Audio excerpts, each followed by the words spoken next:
Bienvenidos, bienvenidas a este acto que organizamos desde Amnistía Internacional Madrid por el Día Mundial por la Libertad de Prensa, que se celebra el próximo 3 de mayo, con el título Informar, peligro de muerte.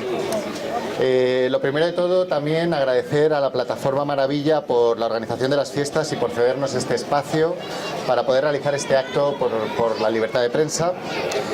Me presento, yo soy Álvaro Ros, presidente de Amnistía Internacional Madrid, y como digo, estamos hoy aquí con dos invitados para tratar el importante tema de la libertad de prensa. Tenemos por un lado a Edith Rodríguez Cachera, vicepresidenta de Reporteros Sin Fronteras, que lleva 30 años dedicada al periodismo internacional y a la lucha por los derechos humanos, con especial foco en las personas refugiadas y la defensa de los periodistas perseguidos y la libertad de prensa.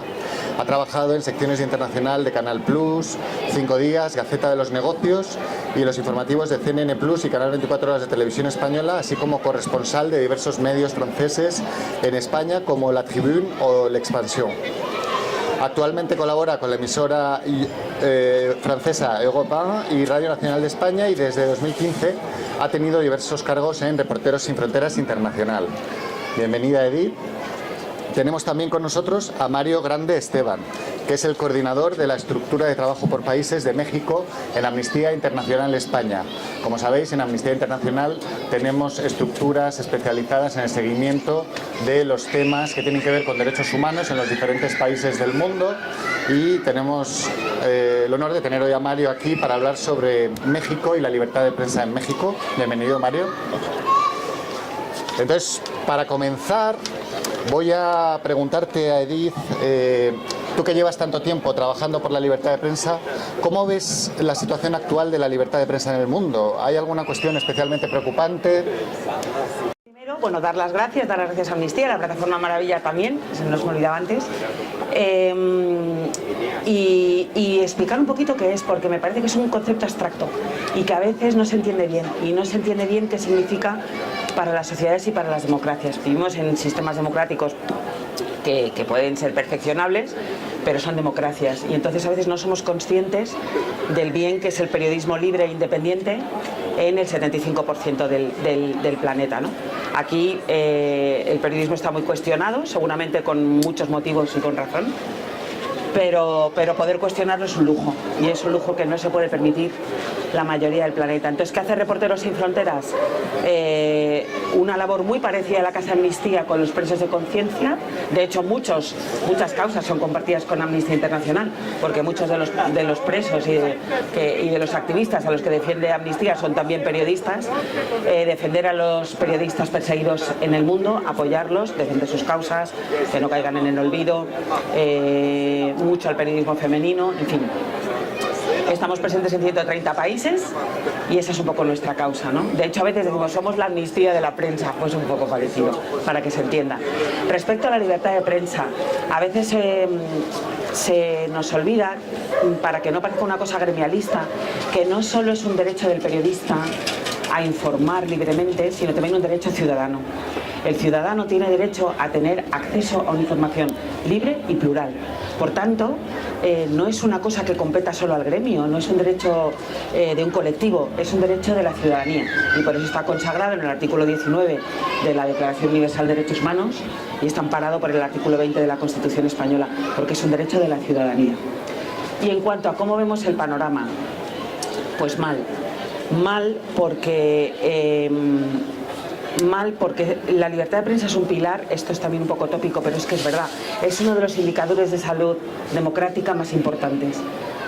Y en la medida en la que se están expandiendo los autoritarismos por todo el mundo, y esto es un hecho, pueden ser bajo formas de totalitarismos, dictaduras, autócratas que son elegidos democráticamente, pero que se creen que por ser elegidos democráticamente luego hacen lo que tienen derecho a hacer, lo que les dé la gana. El caso es que el autoritarismo se va expandiendo por el mundo y eso es una amenaza directa a la libertad de prensa. Lo estamos viendo, por ejemplo, en el hecho paradójico de que cada vez asesinan a menos periodistas. Hoy vamos a hablar de peligro de muerte. El año pasado bajamos del umbral de los 50 periodistas asesinados. Y uno aparentemente puede decir, uy, qué bien, qué alegría. Y desde luego lo es, no queremos que maten para que se visibilice la causa. Pero esto nos indica dos hechos muy graves. Uno, que cada vez se cubre menos el mundo. Es una paradoja porque el mundo está cada vez más al alcance, pero está cada vez peor cubierto, porque la situación de los periodistas en los países libres que pueden cubrirlos cada vez más precaria, y las redacciones no envían a los periodistas a cubrir conflictos, por tanto, o situaciones o tragedias humanitarias, por tanto, se producen con total impunidad. Y esa falta de cobertura y esa falta de testigos hace que cada vez sea menos necesario matarlos. No hace falta matarlos, ya es muy cantoso matarlos, menos en sitios como México, que tiene problema estructural del que luego hablaremos, y otros países. Y entonces regímenes totalitarios como el chino, que está totalmente blanqueado, como el ruso, que estaba totalmente blanqueado, de cuyo peligro pues no éramos conscientes hasta que no ha pasado lo que ha pasado, van reprimiendo en el seno de la Unión Europea también.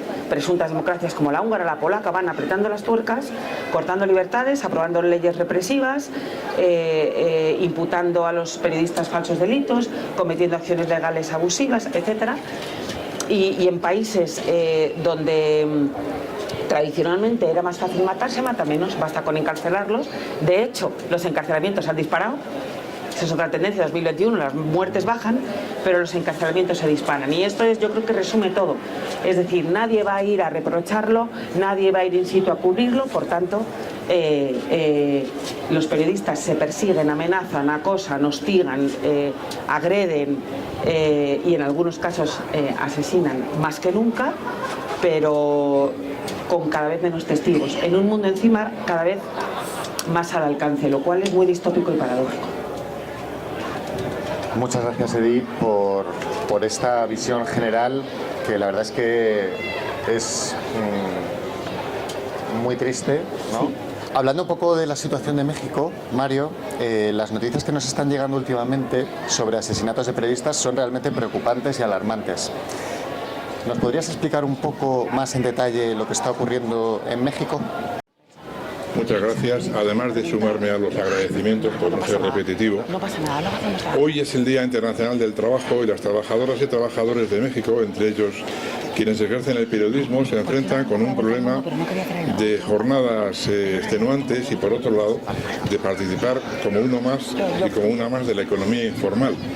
Es decir, son personas que no van a tener, o no tienen de hecho ya en este momento, ni van a tener prestaciones ni de jubilación, ni de desempleo, ni las que puedan tener los trabajadores de la economía. Entonces, por ese tipo de reivindicaciones también están saliendo hoy a la calle en Ciudad de México y otras ciudades del país las periodistas y los periodistas mexicanos. No quería dejar pasar este día sin comentarlo. El jueves pasado se detuvo a Esteban Cruz, que es un periodista de una radio comunitaria, periodista purépecha, líder de una comunidad purépecha en Ocumicho, en el estado de Michoacán. Lo secuestraron, un grupo armado, y afortunadamente al cabo de 2 días ha aparecido con vida. Y a los 2 días, en Tapachulas, en el estado de Chiapas, han golpeado brutalmente a un periodista, es difícil al día de hoy conocer el nombre, por intentar cubrir el horror de lo que están siendo los centros de inmigración en el sur, en la frontera sur de México. Son 2 hechos desgraciadamente cotidianos y tienen un mismo patrón, que es el que se repite en todos los casos con quienes ejercen el periodismo en México. En un ambiente general de intimidación y de amenaza se produce el ataque. El ataque puede tener, como en este caso, no ha tenido consecuencias fatales, en otros casos sí lo ha tenido. A raíz de eso, en México no es el Estado el que interviene, son las personas afectadas, bien de la familia, bien del gremio, bien de la comunidad. El Estado, por decirlo un poco eufemísticamente, es en eso indolente, no se mueve. La familia, las personas interesadas presentan la denuncia, también en este caso del jueves, de Esteban Cruz, del líder purépecha, y se pone en marcha el mecanismo de detección, digamos, de lo que puede haber sido el detonante de este secuestro, y como mucho es una acción reactiva y se detiene como mucho, en algunos casos, a los perpetradores directos de la acción, pero nunca a los autores intelectuales. Lo cual hace que todo este ambiente de intimidación y de amenaza pues, continúe. Y después de eso se acabó.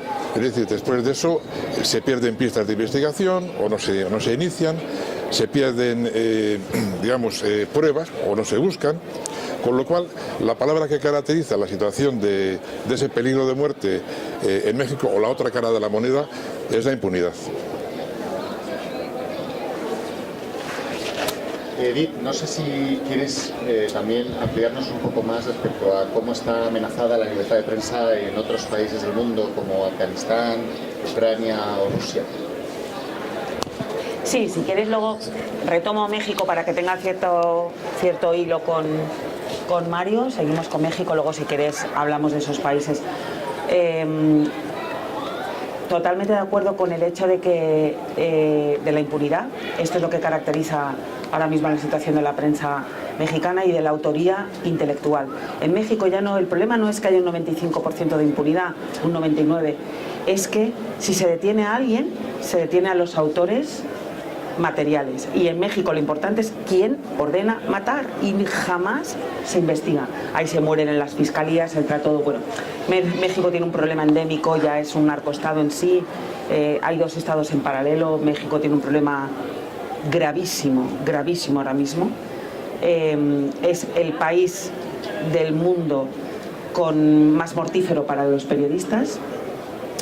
Encima tiene la paradoja de que está en paz, es decir, es el país con más asesinatos de periodistas sin conflicto bélico. Hay 6 periodistas asesinados en la guerra en Ucrania, México lleva 9. 9 en 2 meses, enero y febrero fueron asesinados 9 periodistas en México, que es más que todo 2021. En los últimos 20 años han sido asesinados 150 periodistas en México. Hay estados más calientes que otros, que son los estados más afectados por el crimen organizado, y el patrón y el perfil del periodista mexicano asesinado, que creo que es muy importante hablar de eso, es el patrón de un periodista precario, modesto, vocacional. Muchas veces son pluriempleados, es gente que informa sobre los crímenes, el crimen organizado casi siempre, y la corrupción, porque son los dos orígenes que llevan al asesinato siempre, las dos causas, en sus rincones, en su estado, en su municipalidad, y que lo hacen por ética, por apego a la verdad y a la justicia, porque luego a lo mejor conducen un taxi o cortan el pelo. Ese es el perfil del periodista mexicano asesinado, no es el del periodista de Universal o de Televisa que cae asesinado en el DF, eso no existe. Son estados conflictivos, etcétera. Y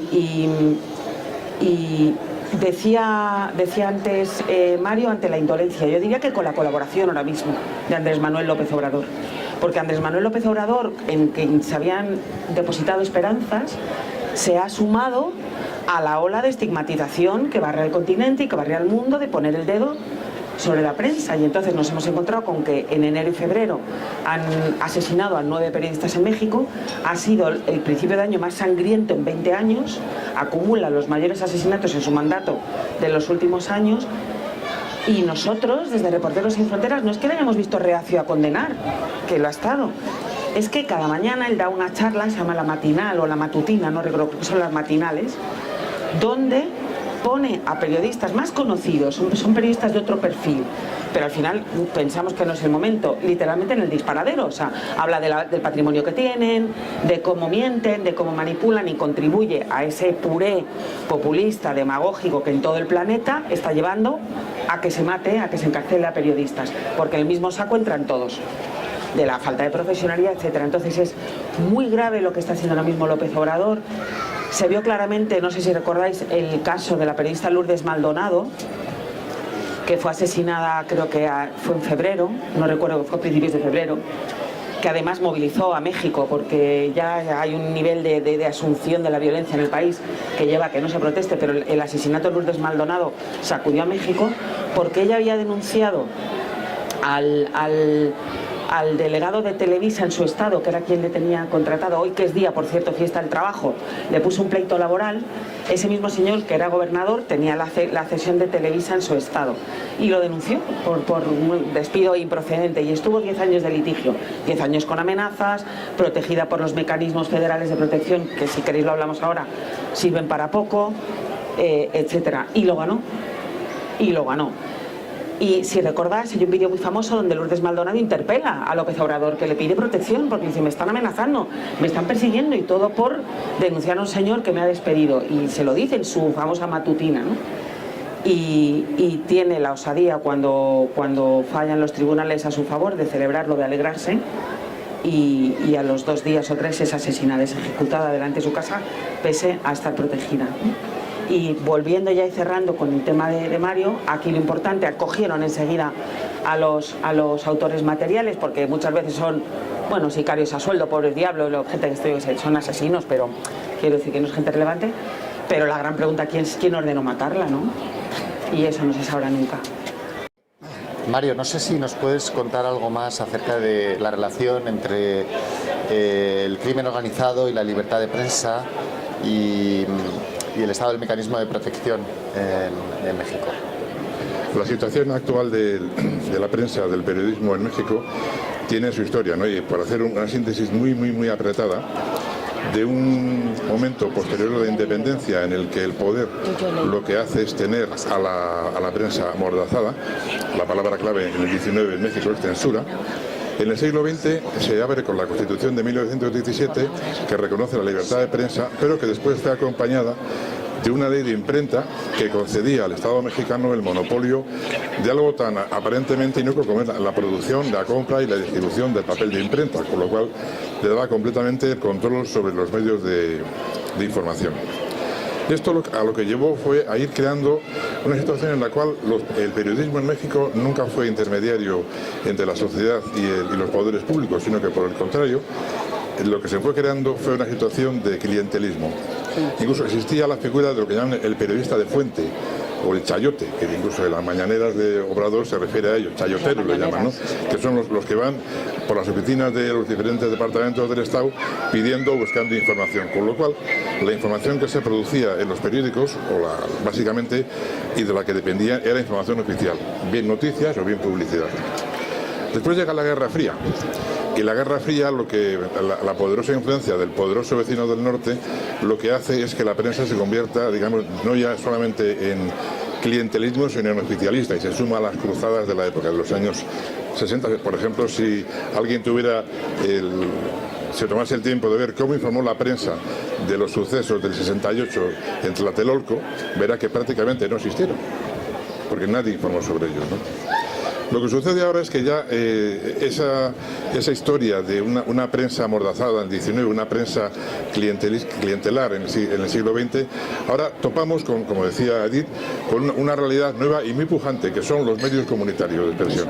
Las radios comunitarias, las cadenas comunitarias, etcétera, ¿no? Que son, digamos, los que están ahora mismo en primera línea porque son los que informan. Y son los que informan de los megaproyectos, de los desaguisados del Estado, de la militarización, de los graves abusos de derechos humanos, y estas personas son precisamente periodistas con una formación que muchas veces no es igual al valor cívico que tienen. Pero el valor cívico que tienen excede y es un modelo a seguir por muchísima gente, ¿no? Veis que van cayendo y van saliendo nueva gente, ¿no? Y ese es un poco el momento actual, ¿no? Cuando decimos crimen organizado, básicamente el caso de Esteban Cruz, el jueves pasado, este líder purépecha había denunciado una ruta de distribución de droga en su pueblo, a la que él se opone, porque quiere que su pueblo sea libre de drogas, y que además dificulta la marcha al trabajo de las mujeres, al trabajo agrícola de las mujeres, y por eso lo secuestraron. Sí, esa es un poco, digamos, la situación en la que se vive. Y a la pregunta de los mecanismos de protección, el mecanismo de protección de periodistas en México se creó en el año 2012. Hoy por hoy hay casi 500 periodistas acogidos a este mecanismo de protección, de los cuales casi 140 son mujeres, y curiosamente es un mecanismo de protección que ha tenido sobre el papel mejoras, ha tenido, en fin, se han hecho, por ejemplo, unidades especializadas de investigación, pero sin embargo es como los ascensores, está fuera de servicio. Es decir, las medidas que toma o no las toma a tiempo, o son insuficientes. Por ejemplo, una persona que está amenazada de muerte por el narco, que hacen rondines por su casa todos los días, como mucho, a lo mejor al cabo de un tiempo, le dan un botón de pánico, que es para decir, oye, me van a matar, pero no hay medidas. Y luego, sobre todo, son medidas de tipo reactivo, de tipo a posteriori, solamente a perpetradores, nunca a autores intelectuales. Y para más INRI, en los presupuestos generales del Estado, se ha reducido drásticamente la financiación del mecanismo de protección, con lo cual pues hay que pedir y hay que exigir, y esto se exige, que se refuerce, pero hoy por hoy es un mecanismo muy debilitado. En ese sentido, no sé si lo conoces, Mario, igual te interesa, un informe que ha sacado precisamente Reporteros Sin Fronteras sobre los mecanismos de protección a periodistas en América Latina, que estudia 4 casos paradigmáticos, que son el mexicano, el hondureño, el brasileño y el colombiano. Y cómo se cumple lo que dices, es decir, sobre todo el hecho de que sean medidas reactivas. Hay periodistas, Lourdes Maldonado, la misma Lourdes iba protegida, que sí es verdad que lo salvan, porque hubo, ahora en esta ola de atentados, hay un par de de asesinatos. Creo que hubo uno que se salvó gracias a la reacción del guardaespaldas, es decir, a veces sí funcionan y los botones de pánico funcionan, pero sobre todo no previenen nada, es decir, lo que hablamos, lo que previene son fiscalías e investigaciones serias, y que los autores intelectuales aquí son las mentes criminales las que tienen que ir a la cárcel y jamás van, ¿no? Para terminar, como comentábamos, Álvaro, una pequeña rueda quizá por América Latina, porque esta situación que vive México ahora, con otras características, se está dando en Nicaragua. No se mata, pero se persigue muchísimo. El régimen son grandes decepciones históricas o grandes cambios históricos, ¿no? Pero el régimen de Daniel Ortega está siendo absolutamente implacable con la prensa. No queda un periodista libre en Nicaragua. Están todos en el exilio en Costa Rica, principalmente, también en España. Nosotros no solamente estamos ayudando a salir a periodistas mexicanos, llega uno la próxima semana, nos hace mucha ilusión, del estado de Guerrero a Zaragoza, sino muchísimos nicaragüenses. Hablar de Honduras, hablar de El Salvador. Centroamérica se está transformando ahora mismo en un lo que llamamos un agujero negro informativo, que es lo que hablamos, esos sitios que por la precariedad el periodismo occidental no cubre y el periodismo local cae o es silenciado. Por tanto, no sabemos ni lo que pasa, ¿no? Y Colombia y Brasil, que son dos focos preocupantes. Y ya para cerrar un poco la vuelta al mundo de cara al 3 de mayo, a pasado mañana, el Día Mundial de la Libertad de Prensa, hablar 2 líneas sobre Afganistán, en la otra punta del mundo, que ha sido protagonista de 2021 indiscutible. Nosotros estamos, en la medida de nuestras modestas posibilidades en España, contentos porque hemos logrado sacar a 90 periodistas de Afganistán, la mayoría de ellas mujeres, que están ahora mismo en la red nacional de acogida. Algunas no solo en España, las hemos derivado a otros países. El 80% de las periodistas afganas ha perdido su empleo desde la llegada de los talibanes. El 40% de los medios ha cerrado. Otro país que se apaga. Asistimos así a apagones informativos en directo, ¿no? Donde ya no se va cubriendo nada, los medios locales desaparecen, los occidentales no pueden desembarcar, bien por peligro, bien por falta de medios o por ambos combinados, y entonces sabemos cada vez menos. Y es un país que está siendo, como bien sabéis, asolado por la hambruna y nadie lo retrata, como pasa en Yemen, otro agujero informativo, y como está pasando lamentablemente en Rusia, donde hemos asistido en 3 meses a este fenómeno, que sí me gustaría resaltar, ¿no? Porque es un apagón informativo en directo. Es decir, la prensa libre se va, la prensa local es salvajemente reprimida, 15 años de cárcel si tocas la guerra, etcétera. Por tanto, todos los periodistas independientes. Señalar que este año, y me gustaría terminar con ello, los 2 premios Nobel de la Paz son 2 periodistas perseguidos, María Ressa en Filipinas, Dmitry Muratov en Rusia. Pensaba en él ahora hilando con Rusia, porque dirige un medio, Novaya Gazeta, que ha tenido que coserse la boca. En Novaya Gazeta han sido asesinados en 15 años 6 periodistas, una de ellas Ana Politkovskaya, la recordaréis, en 2006, el día del cumpleaños de Putin, no fue casualidad. Nosotros llevamos 16 años denunciando que Vladimir Putin es un depredador de periodistas y de medios independientes, pero bueno, ya sabéis que a las organizaciones por derechos humanos se nos suele escuchar cuando es tarde. Y nada más, daros las gracias. Invitaros para terminar, para quien esté interesado en periodismo perseguido, periodismo latinoamericano, a escuchar un podcast que acabamos de publicar, interesantísimo, con Radio Nacional de España, se llama Vivir para contarla. Está ya disponible solo en podcast, en RTV Play. Hay un caso de una periodista mexicana que os recomiendo, de Teresa Montaño, que es tan revelador, que además lee su diario acogida en Madrid, ahora ya está ella ahí de vuelta, y que arranca que la quiero tener también en la memoria, con el testimonio de Rosaura Romero, la viuda de David Beriaín y Roberto Fraile, asesinados hace justo un año en Burkina Faso, los 2 españoles.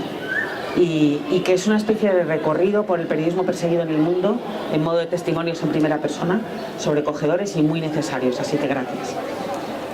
Bueno, al revés, muchas gracias a ti, Edith, y a ti, Mario, porque es un placer escucharos y se aprende muchísimo sobre cómo está el estado actual, ¿no?, de la libertad de prensa en todo el mundo.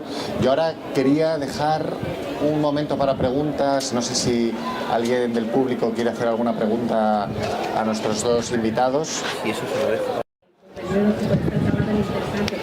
Yo quería preguntaros para saber qué podemos hacer nosotros. O sea, estamos aquí en España, hemos hablado de Afganistán, México, Rusia, Latinoamérica. No sé cómo podemos ayudar, qué podemos hacer, qué tenemos que hacer para que estas cosas vayan a menos y terminen ganando. ¿Yo? Sí, ¿Sí? le voy poniendo. Bueno, ahora nos vamos a pelear las donaciones. Nada, ir de la mano, por supuesto, hacerse socios y colaborar.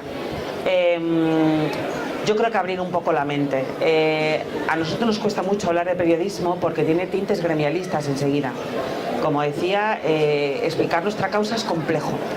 No es tan fácil como le resulta Amnistía, porque parece que estamos hablando de periodistas entre periodistas que se defienden a periodistas y que no se pisan la manguera, y no, es que no es así. Estamos hablando de periodistas perseguidos en países perseguidos. Entonces, ayudar a tomar... Mira, la toma de conciencia individual, cuando uno cree en los derechos humanos, creo que ya es un gran paso. Entonces, darse cuenta de que estamos en un país... Yo a veces cuando oigo qué horror, qué vomitivos los medios, que es verdad, que muchos son... Estamos en un momento crítico y es para... Pero ser conscientes de que podemos criticarlos, de que puede hablar cualquiera, de que podemos mentarles la madre, de que nos pueden caer fatal, de que podemos operar en redes sociales, de que las redes sociales que detestamos aquí son las vías de escape en muchos sitios del mundo, son los únicos canales que tiene el periodismo independiente para poder contar cosas. En fin, tomar conciencia de nuestro lugar en el mundo y dejar de quejarnos un poco, ya no estaría de más, ¿no? No estaría de más. Y luego empezar a defender la libertad de prensa como bien común, porque de verdad es indicador de democracia. Allí donde empiezan a tambalearse, van a morderlas, siempre. Bueno, desde el punto de vista de Amnistía Internacional, en el caso de México, que es el que yo puedo hablar con algún conocimiento de causa, el martillo que tenemos que golpear sistemáticamente es denunciarlo. Es decir, hoy día los periodistas, las periodistas que están en primera línea son de lugares remotos, de comunidades indígenas, de medios comunitarios, de los que no tienen cobertura los grandes medios, y hay que denunciarlo, hay que visibilizarlo, hay que sacarlo a la luz. Eso por un lado. Y nunca será suficiente. Y por otro lado, también habrá que insistir, cuando se haga labor de incidencia, seguramente, en que las medidas de protección, un poco en la línea que comentaba ahora, de que no se puede caer en el gremialismo, no estamos defendiendo solo a las personas que dan la cara escribiendo o hablando ante un micrófono, estamos defendiendo a su comunidad. Por tanto, las medidas de protección deben de ser también colectivas. Los mecanismos de protección tienen que tener en cuenta que no solamente tiene que haber en un pueblo un policía que tenga 4 o 5 botones de pánico, sino una escuela, un dispensario médico, una carretera, una tranquilidad para que los narcotraficantes dejen ir a la gente a trabajar. Es decir, medidas colectivas y, por otra parte, denuncia.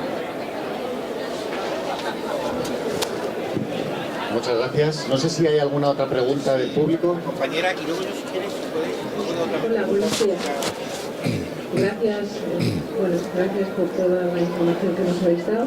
Ya sé que nos hemos centrado específicamente en México, pero a mí desde muy jovencita, por cuestiones que no vienen a caso, me preocupa mucho los países africanos. Y sobre ellos normalmente hay silencio absoluto. Entonces quería saber si nos podéis contar algo sobre ello.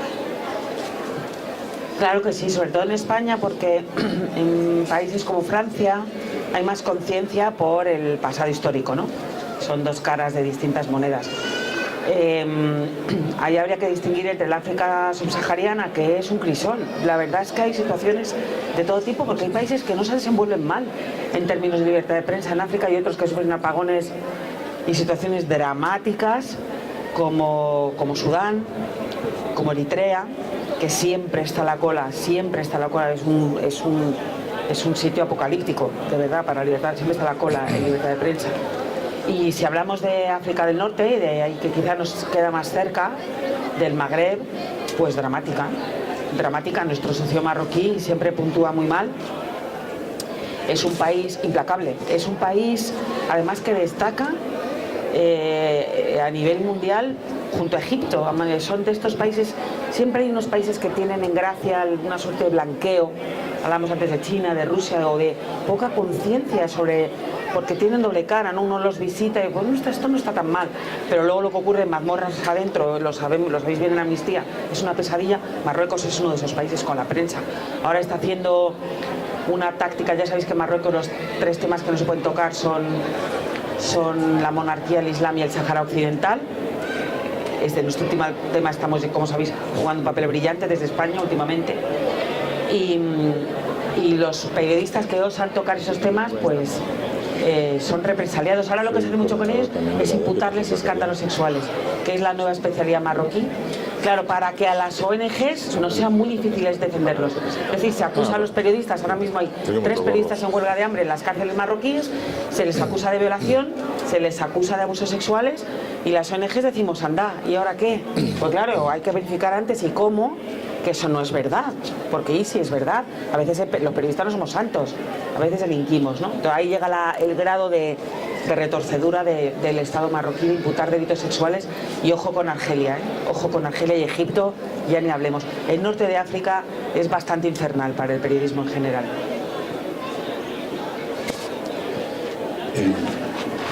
Comentaba con el presidente que también colaboro en temas de África subsahariana, en Amnistía, porque digo más de un gorro. Qué bien.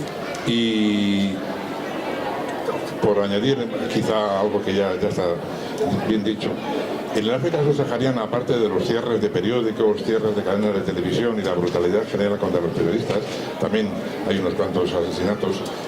Sí me gustaría destacar el que, por las particularidades sociológicas del continente, tienen una importancia quizá más grande o un uso mucho más intenso e intensivo, las dos cosas, quizá en Europa, las redes sociales. Y precisamente en redes sociales es donde se están dando condenas brutales a personas que sencillamente han denunciado o han querido denunciar la corrupción. Hay un caso concretamente de Madagascar, el nombre es muy largo y no me acuerdo ahora, pero vamos, un funcionario del Ministerio de Sanidad quería denunciar un caso de corrupción, acudió a la prensa, acudió a la televisión, le dijeron no se puede, hay censura, lo hizo en su perfil de sus redes sociales y tiene una condena brutal. Esto es un hecho que se repite sistemáticamente en muchos países africanos, ¿no? Y también no solamente en condenar lo que se hace, sino en impedir que fraguen plataformas continentales, sobre todo de generaciones jóvenes, que están tratando de buscar una salida a la libertad de expresión, si no se puede por los medios convencionales, por otro tipo de medios, ¿no? Adelante. Ante todo quiero agradecer que vengáis a las fiestas nuestras a participar en las ciertas actividades que hacemos todos los años, hemos estado 2 años de paro por el tema de la pandemia, y agradeceros mucho que vengáis, que participéis, tenéis las puertas abiertas seguro para que podáis hacer el trabajo que hacéis, ¿no? Y por la amnistía, ¿no? La lucha por los derechos humanos. Yo me quiero volver atrás con el 15M. Yo tuve la suerte de vivirlo, de imitarlo de 1 mes y pico allí en Sol,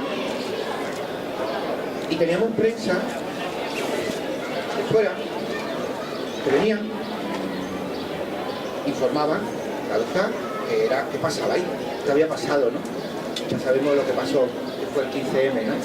Fue un antes y después para este país, para muchos sitios del mundo, y además para mí fue maravilloso, lo digo. Fue una experiencia que nunca la repetiría 50.000 veces. Teníamos muchos medios de comunicación, de un lado y de otro, que la información era muy... daba penita, daba mucho principio. ¿Por qué? Porque decían cosas bastante bueno que desear, y sobre todo de una manera muy... y yo con eso no quiero poner. El problema que hay muchas veces en la información y sobre todo los medios de comunicación que son afines a un grupo, a un partido político en un país o donde sea, y que hay mucho periodismo y periodistas que son incapaces de ser libres para poder hacer las cosas como son. Eso, la visión esa, ¿cómo la tenéis vosotras? ¿Cómo lo hacéis? ¿Qué pensamiento tenéis sobre eso? Que totalmente de acuerdo. Pasado mañana, día 3 de mayo, se publica así uno de los grandes hitos informativos de Reporteros Sin Fronteras, que es la clasificación mundial de la libertad de prensa, que es ese ranking que hacemos del 1 al 180, que nos lleva un año de trabajo. Yo no puedo adelantar nada, aunque me la sé, pero no puedo decir nada. Claro, sí vaticino que las cosas van a ir por ahí, que se va a hablar de polarización. Durante mucho tiempo no, durante varios años, igual arrancó ahí, el periodismo se ha quejado de la polarización política, sin ver qué parte de responsabilidad tiene el propio periodismo en la polarización política. Porque es que ahora yo no creo que sea necesario hablar de polarización política, es que hay que hablar de polarización mediática. Entonces, contribuye a un clima de erosión democrática y de fractura social horrorosa. Está en el origen de un riesgo real de amenaza a la estabilidad democrática, un riesgo real. Lo hemos visto en la guerra de propaganda Rusia y Ucrania, y si seguimos así, pues veremos a dónde terminamos. ¿Qué responsabilidad tiene cada medio? Pues ellos sabrán qué responsabilidad tiene cada medio de comunicación. Que la hay, está clarísimo. Y yo creo que tendríamos que empezar, quizá no a señalar el mal periodismo, pero así reivindicar el bueno. Y para dejar aislar al malo, porque contribuye a esto, ¿no? Contribuye a la fractura social, es un actor esencial. Y creo que urge algo que es muy complejo que hagan los medios de comunicación y los periodistas, que es la autocrítica. Así no vamos a ningún lado, ¿eh? El riesgo de erosión democrática en Europa es alto. Y es el único ahora mismo bastión de libertades, ya que nos queda prácticamente, entonces, de mínimas, ¿no? Entonces, totalmente de acuerdo. O los medios de comunicación asumen que son parte activa en la polarización ahora mismo y en la fractura social, o bueno, pues veremos a ver a dónde nos llegamos. Sí. Sí que fue muy alucinante, porque veía cosas que decían Barbani de nosotras cuando estábamos ahí acampados, y que son estos que hacen medios que podrían ser afines ideológicamente. También decían cosas de nosotros como si fuéramos guarros, flautas y tantas cosas, términos, y sobre todo qué hacíamos ahí, qué era esto, que es verdad, y sabemos lo que era, a lo que conllevaba el 15M, lo que fue de indignación general de la población contra políticos, la monarquía, todo los sistemas económicos y todo eso lo que... De todos modos, para puntualizarte, y estando totalmente de acuerdo, creo que estamos hablando del periodismo político, que lamentablemente lo ha contaminado todo. Al final es un periodismo, pero claro, es que es el periodismo político. Y esta polarización y que ha generado esa desafección de la ciudadanía para con el periodismo es por culpa del periodismo político, y opaca y eclipsa totalmente al buen periodismo social, medioambiental, de sanidad, de derechos humanos, que está haciendo de internacional, que lo estamos viendo ahora, porque a ver quién nos informaba si no, o sea, jugándose el tipo, eclipsa todo, y porque el que realmente el culpable de la desafección ciudadana con el periodismo es el periodismo político, exclusivamente. Hicimos un sondeo hace como un año, creo así, en el que bueno, con una consultora asociada, en el que se reflejaba que creo que era más del 60% de los ciudadanos en 28 países europeos consideraba que los periodistas mentimos, ¿no? Y a los agentes propagandistas, que de verdad existen de un lado y de otro, porque si algo ayuda a las ONGs es a no tener color político, de un lado y de otro, les interesa esa falta de fe y la desconfianza en la verdad, porque si llegamos a la situación que es en la que estamos ahora, donde nadie cree a nadie, es el caldo de cultivo perfecto para que explote todo, que es allá donde vamos. Eso es. Bueno, muchas gracias por las preguntas, muchas gracias a nuestros invitados. De verdad, yo, bueno, os haría un aplauso, lo primero de todo. Gracias. Y simplemente, bueno, para ir terminando, para terminar realmente, desde Amnistía Internacional queremos leer el manifiesto por el Día de la Libertad de Prensa de este año 2022, que, si me permitís, lo voy a leer yo. Una prensa independiente que informe sobre los asuntos que conforman nuestras vidas es una de las piedras angulares de cualquier sociedad libre. Sin embargo, en algunos países, quienes ejercen el periodismo se enfrentan a diario a amenazas, agresiones e incluso a la cárcel o la muerte. Desgraciadamente, son muchos los y las periodistas en todo el mundo que se ven gravemente amenazados en su labor de informar. Pero no solo la prensa tradicional está en riesgo. Internet se usa cada día más como herramienta para ejercer nuestro derecho a la libertad de expresión, de información, opinión y de pensamiento, y para alzar la voz contra el poder y las violaciones de los derechos humanos. El mundo digital permite que un número mucho mayor de personas tenga acceso a la información que necesitan, incluida aquella que pone en entredicho a gobiernos y empresas. La información es poder e Internet ofrece la posibilidad de empoderar de manera significativa a millones de personas en el mundo. Por eso los gobiernos de los países luchan por controlar el ciberespacio, bloqueando el acceso a Internet, cortando las redes de telefonía móvil o utilizando sofisticada tecnología para leer correos electrónicos privados de activistas y periodistas.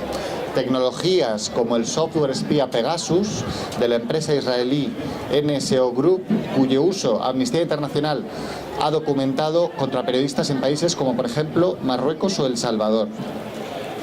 En países como Rusia, Irán y otros muchos, los gobiernos están dinamitando las redes sociales y creando leyes restrictivas del ciberespacio para aniquilar la libre difusión de la información y para manipular la opinión pública, ocultando así las graves violaciones de derechos humanos que se cometen en esos países.